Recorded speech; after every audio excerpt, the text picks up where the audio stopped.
There is new information on Sunday's 60 Minutes report about the Air Force's most sophisticated fighter plane. In case you missed it, two pilots say they've gotten dizzy and disoriented while flying the F-22 Raptor due to a lack of oxygen. The men are so concerned about their safety and about their colleagues, they put their careers on the line by speaking with 60 Minutes correspondent Lesley Stahl. The onset of this is insidious. Some pilots will go the entire mission, land, and not know anything went wrong. There was a publicly announced incident of a jet in Alaska hitting a tree, and the pilot was not aware that he ran into a tree. He didn't know he hit a tree? That's correct. Having coordination issues. After Josh's incident, his symptoms were so severe, the Air Force sent him to a hyperbaric chamber. Hyperbaric, like the Benz. This is the first time we've heard that pilots are going into hyperbaric chambers. We've had several. Even pilots who never had a physiological incident in the air had problems on the ground in the days after they fly the plane. Amongst F-22 pilots, there's a term called the Raptor cough. The Raptor cough. In a room full of F-22 pilots, the vast majority will be coughing a lot of the times. Other things, laying down for bed at night after flying and getting just the spinning room feeling, dizziness, tumbling, vertigo kind of stuff. I had heard that other pilots, because of their fears of crashing from their own vertigo, whatever, that they're taking out additional life insurance policies. They are, yeah, absolutely. We are waiting for something to happen. And if it happens, nobody's going to be surprised. I think it's a matter of time. Lesley Stahl is here in Studio 57 with us from Washington, Illinois, Congressman Adam Kinzinger. He is a pilot in the Air Force Reserves. Good morning, all. Lesley, there is a hearing this afternoon after the 60 Minutes report on Sunday. What do you expect from that hearing? Well, it's a Senate Armed Services Committee, and we're told the Air Force will be asked what's taking so long to find out what's really wrong.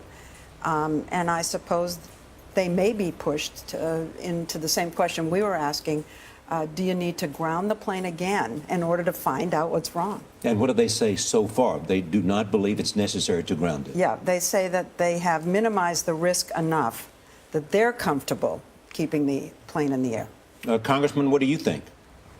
Well, look, I think this aircraft is so important to our inventory and so important to our national defense strategy that it's important that we find out what is going on. Because if you have pilots that are taking off and they're worried about the fact that they may go hypoxic, as somebody who's been hypoxic in training on purpose, I can tell you it's not fun. And in many cases, it's hard to think through various simple tasks. So we've got to be very careful. So I want to make sure that we get to the bottom of this. But also importantly is to make sure that pilots who have felt it's important to stand up and get this message out don't have their wings taken away because they feel that this is outside of the comfort level of where they should be flying. And the pilots who spoke out with Lesley first came to you, Congressman. You in turn wrote that letter to the Air Force. Have you been able to make any more headway with them?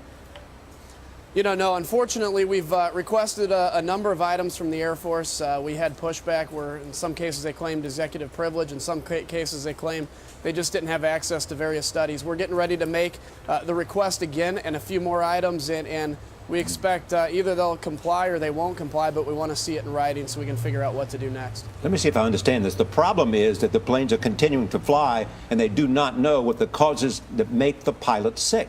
And the question is, why not ground the planes until they find out the cause? That's it in a nutshell. But I went to a briefing that the Air Force put on last week.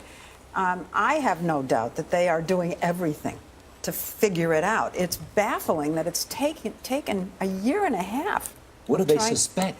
Well, they're now, after looking at the oxygen tubes and all that kind of stuff, that maybe when you fly that high, that fast, supersonic, there's some physiological change that takes place that interacts with the system of delivering the oxygen. They're going to look at each pilot, see what his particular health condition was when he got in the plane, to see if there's some little pinpoint thing they can do between the pilot and the system, but they don't know. The other question, are there more pilots who believe exactly what the two who came forward said?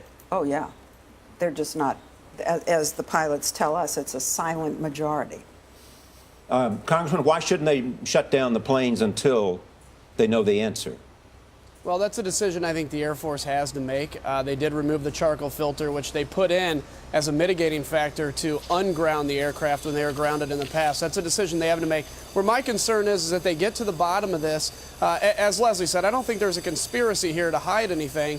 But where I'm concerned is pilots. As a pilot, I've been trained that if something is outside of your safety level or your comfort zone, that you have a responsibility to say that, and you have a responsibility not to fly. So I want to make sure that these pilots that have come forward and said there's a problem don't have their wings taken away and there's no administrative action taken against them for doing what it's their responsibility to do in the first place. You know, Congressman, one of the things the Air Force did to get the plane back in the air after they grounded it over this was put in the charcoal filter. It was one of the reasons they said they were going to be able to fly again.